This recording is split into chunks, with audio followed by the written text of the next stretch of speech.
Hello mga inay, kamusta?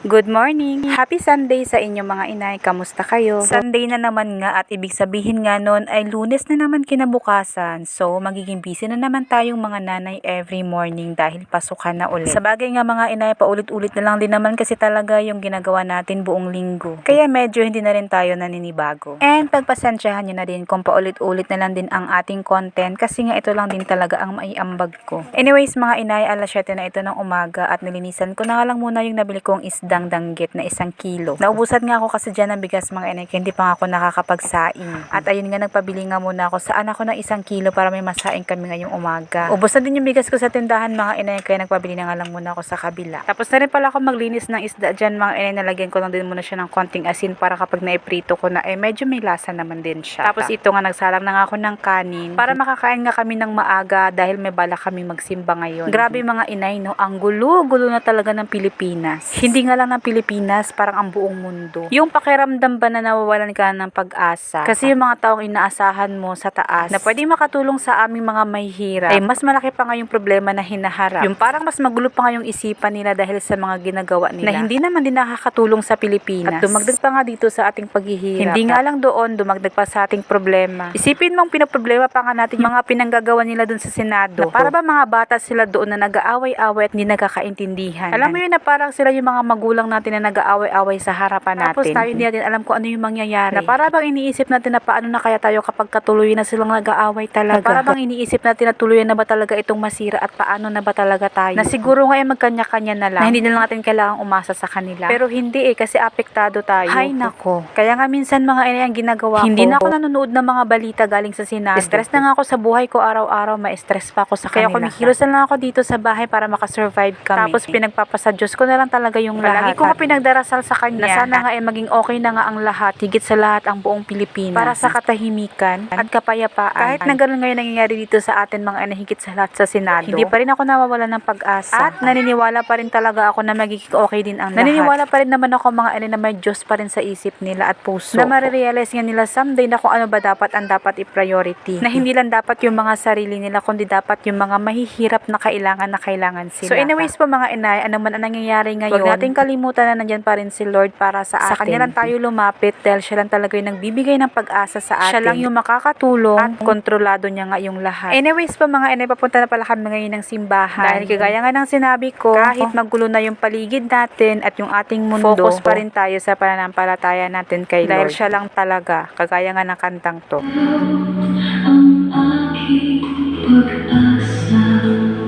Yun lang. Thank you so much for watching. Have a nice day. Bye!